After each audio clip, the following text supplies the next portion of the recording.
All right, so how's it going? Welcome to episode 6 of Hype for Hoops. Our first topic of the day is we're going to talk about young players. So I guess we can kind of start off with the top two. So the ESPN released their top 25 players under 25. I guess it's like potential. And the top two were Luka Doncic and Zion Williamson. So if you were starting a team right now and you had to pick one of those two, who do you pick? Luka. Yeah, I'd take Luca. Yeah, damn it, this is not going to be interesting. I'm also Luca. Next Well, question, please. I'm gonna be the other one, and I'll just say based on potential. Okay, like Luca, obviously he's still very young. He's barely older than Zion. Actually, he's only maybe like 1.5 years older than him. But the fact that Zion's only 20, just under 21 right now, and he's already so dominant, maybe that ceiling might be higher for him. I'm just saying this. I don't necessarily believe it. But anyways, you guys go on about Luca. Still Luka. You got to do a better job convincing us than that. The only advantage you've come up with is that he's a little younger. I think it's partially the position, right? Like Luca plays point guard. It's easier to build out from your point, Mm-hmm. and get everybody else involved. Whereas Zion's a forward, you can kind of find a forward anywhere. I'm not saying you can find a forward at his caliber anywhere, but you can find one that's fairly similar. There's nobody similar to Zion. Come on. He almost broke a prime Shaq record. What was it? 25 games with 25 points, over 50% shooting, something like that. Some ridiculous stat like that. I think he came one game short of breaking that stat, but in his second year, prime Shaq numbers. I mean, that's hard to argue with those stats. I mean, it's easier to argue with it when he's like a really big dude who can go in like in the paint very well. So I don't know. I find it hard to say that Prime Shaq, those numbers were that good, even though considering back in those days, there actually were real centers who were trying to stop him. Whereas today, good luck finding a 7-footer who's going to be in the paint the whole game. Yeah, that's a really good point. Yeah. And plus, you know what? I'm gonna say that Doncic, what he has over Williamson is he actually had a pro career before the NBA, right? So he has all that experience playing with actual professional basketball players, and he's proven himself both with professional basketball players when he was younger, and right now he's still building on his game. So I think his upside is much higher than Williamson. Okay, well, I guess my question maybe is this: who's closer to their ceiling right now? I think I Luka's ceiling is incredibly high. Like I think he could be one of the top players we see in our lifetime. Like that's how Mm-hmm. he is. Zion is an unusual player. I don't think I've seen anyone quite like him. Mm-hmm. But I think if we really want to split hairs, Luka's ceiling is a bit higher, I think, in terms of scoring, doing things off the dribble, shooting, all of those things. And then I always get a little worried about guys like Zion. Like, they're athletically super big, right? Mm-hmm. The Mm-hmm. chance of he already had a knee injury, right? Like, before his career even started. There is a not insignificant chance that his career could be finished in 5 or 8 years, kind of thing. That's happened before. It's kind of like the mobile quarterback from football, right? Like everybody's like, "Oh my god, these guys are so amazing," but one bad hit, and granted, nobody's getting hit like NFL players in basketball, but one bad like landing, one bad fall, and it's done, right? Yeah, when you look at the two positions, right, and we were talking about positions before, is like Luca is the complete player, and in terms of like ceiling, this guy really he's just starting what he's going to do, or what his ceiling is going to be. Um, Whereas when I look at Williamson, is yeah, like I worry about what else can he do? What else can he do? What that we haven't seen yet? Like, is he going to be able to improve on the things that Luca can improve on? Is like, I don't know. It's like how you when you're playing a video game, you look at all the different skill sets that everyone has, and you choose the player that has like the the highest bars up to like 90. That's how I see Luca. Like this guy he has the he has everything in his repertoire, and Williamson has a lot to improve on. and I don't think he would. His ceiling would be that high for some of the weaknesses that he does have.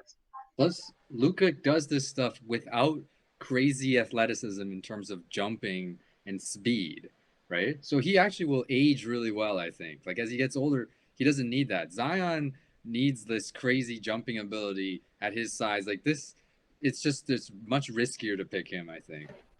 Yeah, Williamson. When I look at Williamson, I always see this baby Shaq, right? I always see Shaquille O'Neal when he was starting off in the league. Like he was just such a freak down low, and yeah, he was very dominant, but I don't know. I don't see Zion being that dominant, especially the way the game is. Yeah. Yeah, I just don't Plus, see it. I would definitely pick Luka any day. yeah. Yeah, I think just the big thing for Zion for me is just the history of injuries is a lot to build your franchise on, right? Just the way he plays the game, it's going to be really tough on his body. All right. So just based on that list, is there anybody else that sticks out to you that you would, so outside of Luka and Zion, that you would perhaps build your team around? There's some definitely ones on here that kind of raise an eyebrow for me, but that's all right. I definitely would not build a team around number 7, Ben Simmons. That seems like a mistake. I don't know why. We just love slagging Ben Simmons on this show. It's on Philly, man. Whatever.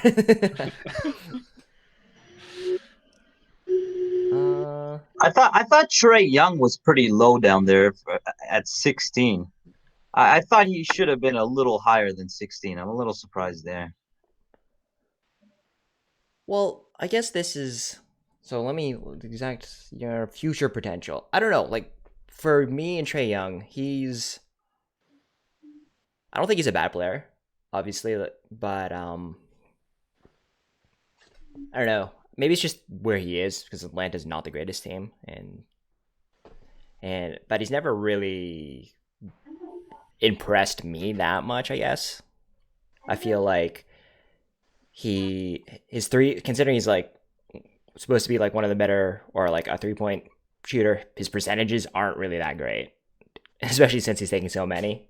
It's and I don't think he's much of a force defensively, which always. Oh, that's one thing for Zion I would take over Luka too. Obviously, the defense. It's funny that they have both Jamal Murray and Michael Porter Jr. below Jaden Brown. The Celtics have have such a bias in my opinion. Dave, do you like agree with just like this love of the American media of the Celtics, even though this year they have been such a mediocre team? And they should be like laying so much crap upon them because they were hyped up as, okay, they're going to be up there with Philly and the Nets, but man, they've been stinking it up. So that's just like another topic. But Dave, I would love to hear what you had to say about Boston. About Boston? I don't know. And just in the sense of like how they're viewed, I guess. I mean, they're considered one of the legendary franchises in sport, right?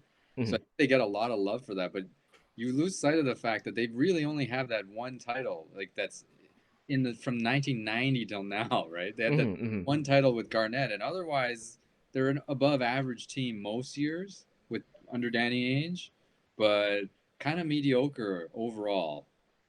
I would say that on this list, I think the two Denver guys should be higher on the list. Like Murray he has the potential to be like one of the top point guards in the league for a long time. I don't know if he would be like, all NBA first team level player, but maybe second team, third team. Like he's going to be one of the top point guards.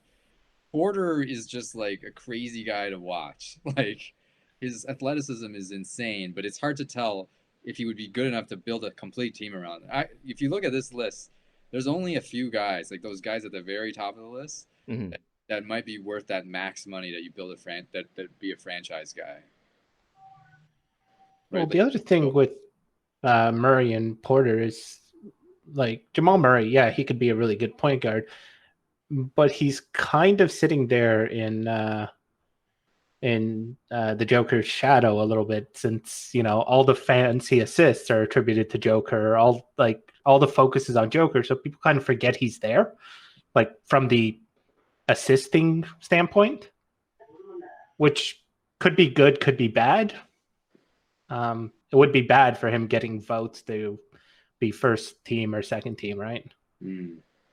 I think the guy we should talk about on the list is LaMelo Ball. How good is he? What do people think? Okay, I have like a I huge think bias against the Ball brothers, personally speaking. So I'll say that first. Jay, go ahead. I think it's just too early to like put him up at 3. He's only been in the league since September, right? Or what? I don't know. I don't even know when the league started. December, man. It was really late. December. Okay, there you go. Fuck, man. Like few months here. Yeah, it's just he impresses me, but like to put him at 3 right now, that's a little too much, I think. Yeah, I felt like I was as impressed with Ja Morant last year, and they've dropped him all the way to the bottom of the list because he didn't play as well as expected, right? I think this is a little bit premature. He shouldn't be ahead of Donovan Mitchell, who's like almost a legit MVP candidate right now. Yeah, I think they're giving him a little too much respect to his showing in his first season versus these other players for sure. Even like Devin Booker, obviously the Suns are playing really well. I mean, it's hard to argue this list too, just because they're the word potential. Like, so maybe Devin Booker is closer to his ceiling right now than LaMelo Ball is, but is that going to be like that much different? I guess I don't know. I guess that's the other thing. A player in his first season, you could argue he has all the potential in the world and should be that high, but he hasn't achieved it. Like, I think that would be the argument, right? Yes.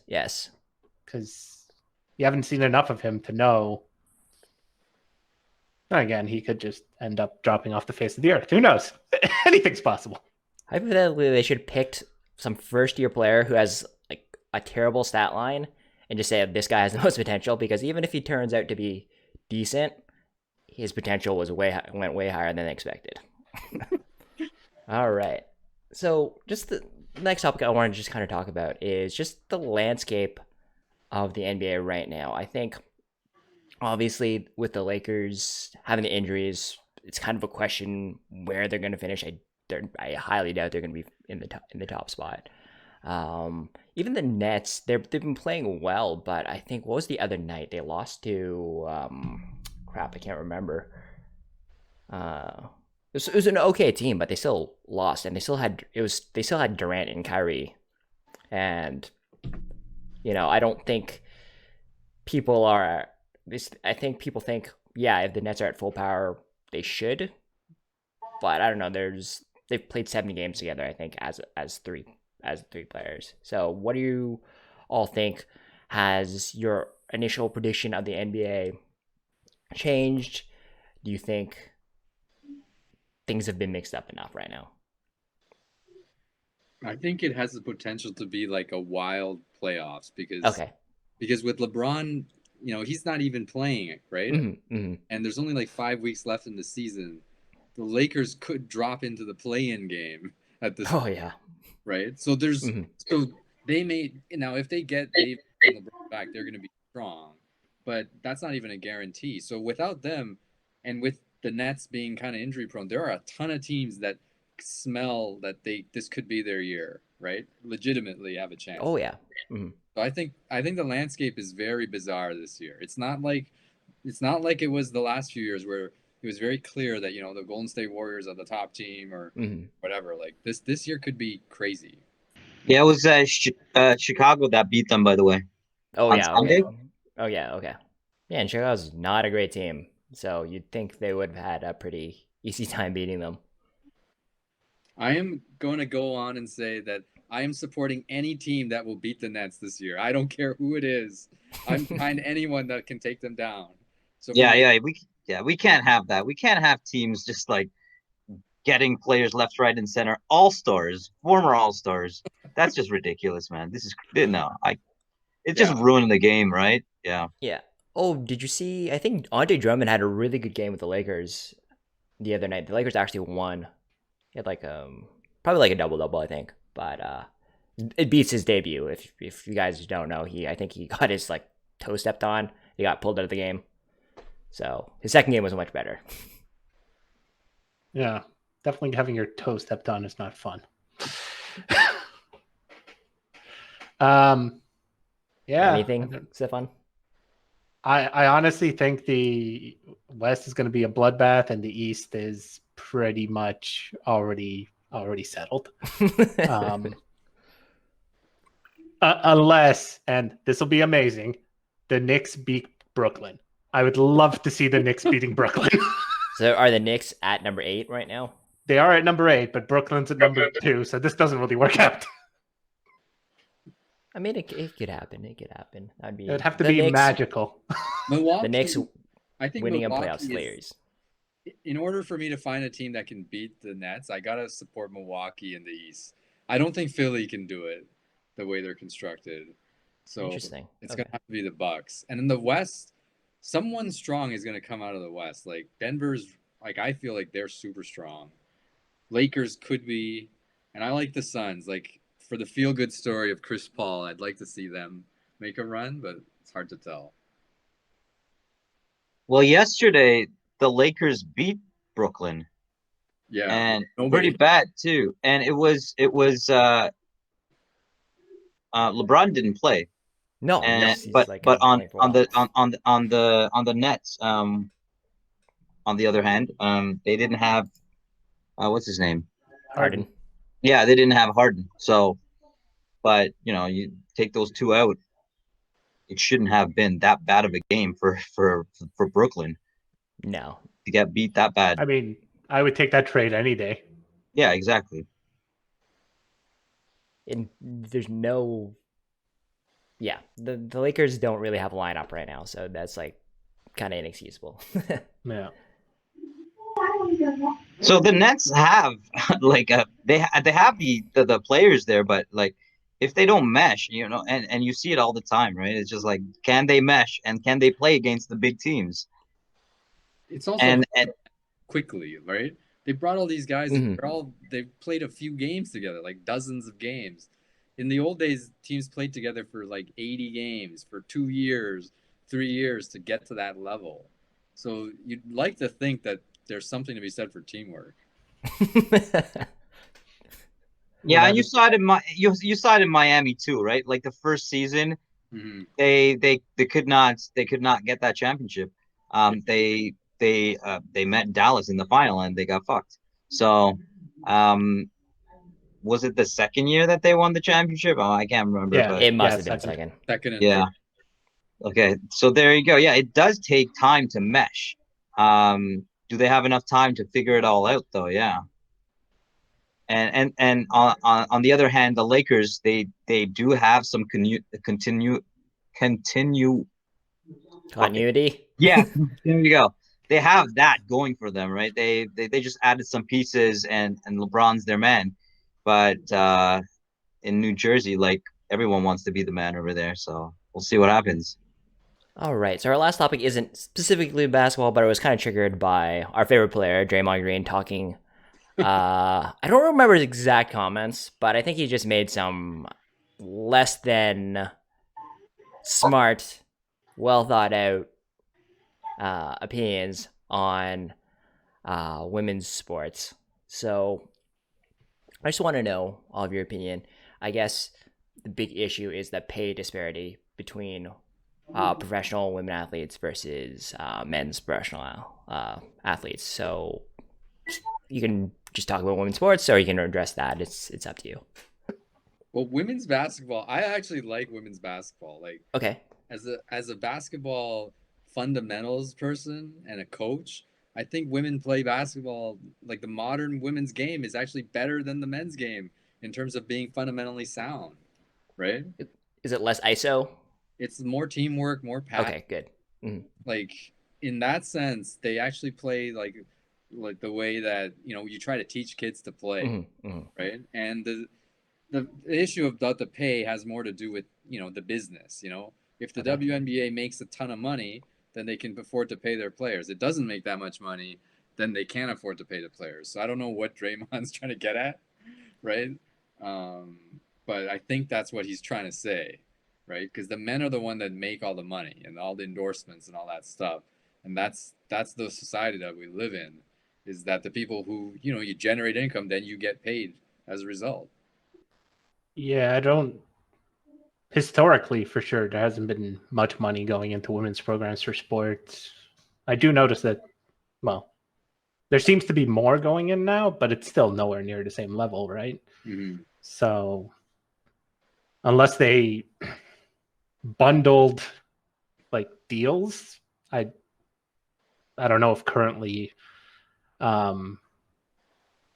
the finances would work out for that. But like if they could find a way to bundle, the WNBA and the NBA together and say, hey, you want to take a sponsorship at one, you have to take a sponsorship at both type thing. But, I don't know. Like maybe they'd lose all their sponsors. Who knows? It's kind of hard and kind of there's people that are getting paid way more money than me to try to figure this part out. So well, there's only like 3 sports that professional women actually make money in North America, right? It's like tennis, golf, and basketball, and that's it, right? All the other sports, like there's no female baseball league, there's no female hockey league. Where I guess it was, but it folded and now it's restarting or something. But the landscape of of professional athletes being paid is just so different between men and women that it's hard to even have a conversation about it. Yeah, honestly, like I'm trying to, because I know the pay gap is actually it's you can huge. talk about Right. revenue or whatever, but yeah, we know the NBA makes a lot of money, but that's not really the issue here. It's what people are saying is what the women are saying are and what people are saying is they're actually not getting paid percentage wise, like the revenue from the revenue, they're not getting percentage wise the same as the men's. Okay. I'm trying to research this right now, and I'm trying to look for it. And as far back as I think a couple of years ago, the WNBA, the average. So it says previously the WNBA was required to pay about 20% of its revenue to its players if certain goals were hit. Okay. Which most of the times they weren't. And it's been updated, but it's still not nearly as much as how much the men would be getting paid. So the men's revenue is, I guess they collectively agreed, the NBA's Players Association, that the average or whatever, like, you know how it is, player, what is it, salary caps or whatever the hell, it's 50%. That's what was what it is. So you can see the disparity here, right? It is significantly lower. So yeah. So it's more the argument of, at least, I mean, granted, obviously the WNBA is not making as much revenue as the NBA, but the fact that even so, they're not getting paid what the men are making out of the total revenue. So that's the bigger issue. Yeah. Okay. So it's both collective bargaining and yeah, but yeah, I mean, it really comes down to, as we know, women get paid 80 cents per dollar compared to the men, right? So yeah, it goes right down, and it has to do with, one, they're women, and two, they're women mostly of color. Yeah, so you put all these things together, we're looking at a minority group that also is women, and men are at the power of it all, giving out the salaries. So there you have that power struggle right there.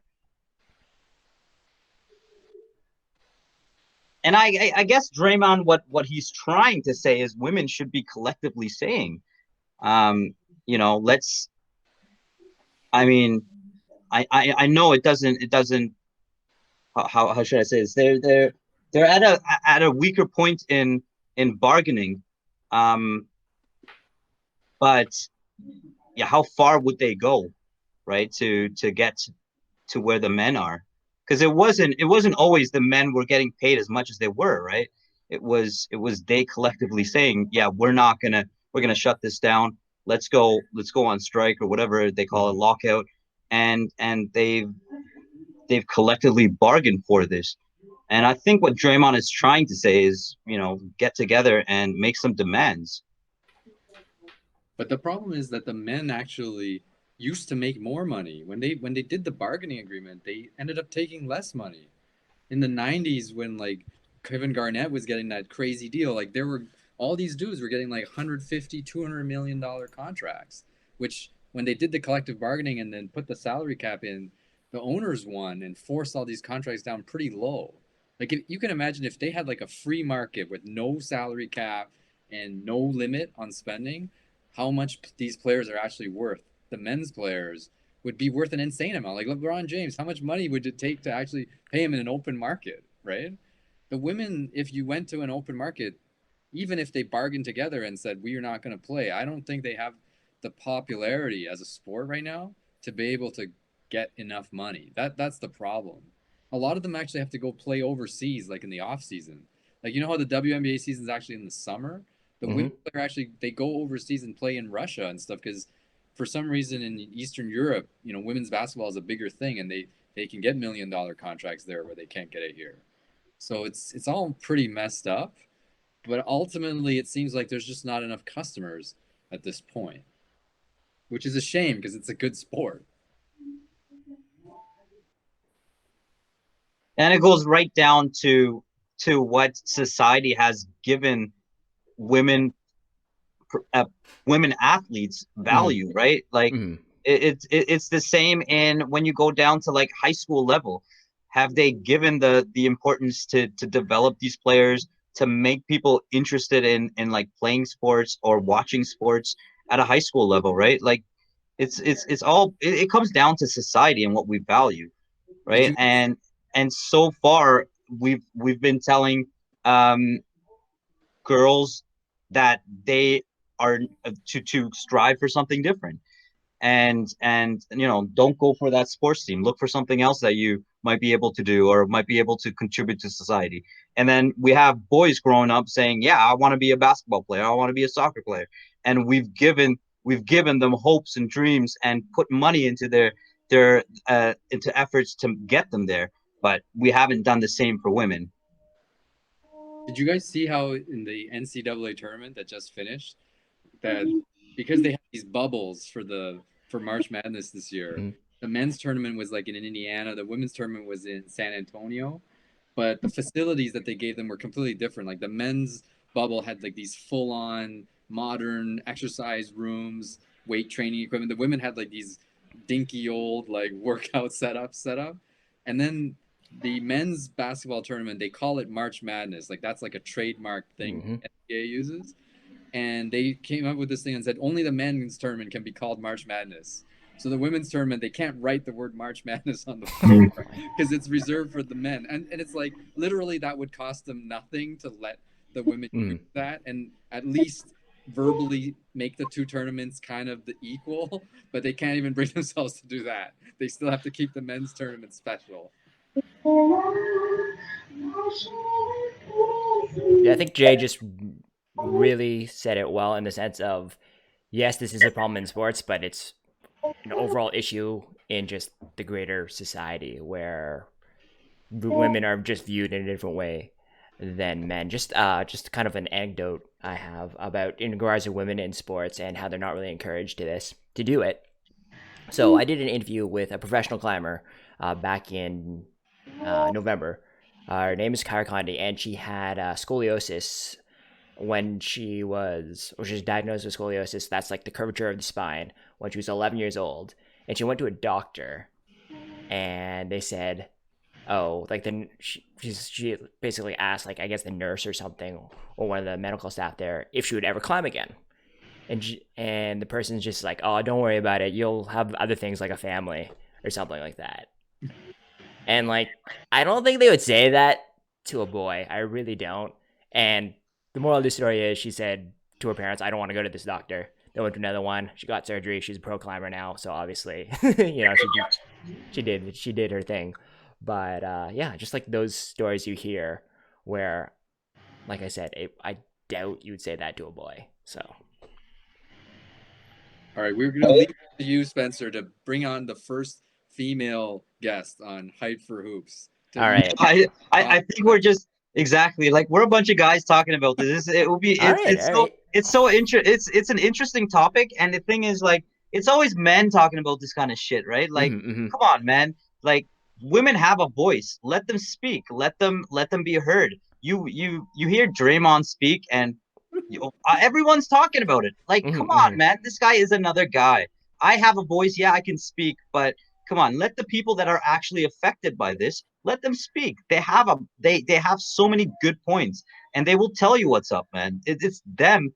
They are the one that are being affected, right? It's not us. We can talk about it all we want, but at the end of the day, they're the oppressed. They're the ones that are making 80 cents on the dollar, man. We should probably get Zlatan Ibrahimovic's take on this too. So what did he say? Well, I don't know, but he said that people should stay out of or sports people should stay out of politics. So I don't know. He probably has something about this too. Perhaps, or they won't let it out to the media because they know the backlash is going to be too big. They're just not letting him talk to the media anymore. They're like, you know what? No comments, Zoltan. That's all you can say to the media. I'm just here so I don't get fined. That's it. It's the only comment you can make. All right. Well, that was a really cool conversation. Yeah. No. Maybe I'll see if I can find more people, maybe like guests, quote unquote, to just come and sit in and share their opinions on stuff like this. And I really enjoyed the last question a lot, where we got into we were talking basketball, but kind of applied it to a wider range. So I really liked everyone's insight into everything. And I really enjoyed derailing the topic. And the viewers, they probably aren't going to see it, so it's okay. If I could add, maybe not a guest, like let women actually be part of the show, man. Yeah, it's nice to have a regular person, just a female, come and bring her point of view, right? Not just as a guest, but like as a regular. We're just a bunch of guys talking, but it's good to have like a female voice on here. I'm happy to have anybody on the show if they want to commit to this. happy to have them on. Honestly, yeah, pay them as much as you pay us. You can have 100% of what I'm paying these guys. Jason, you're not getting paid anymore. I'm taking your salary and giving it to that person. All right. I'm fine with that, man. All right, sounds good. Anyways, everyone, thank you so much for watching. This was a ton of fun talking today. Take care of yourselves, and we'll see you next episode. Peace.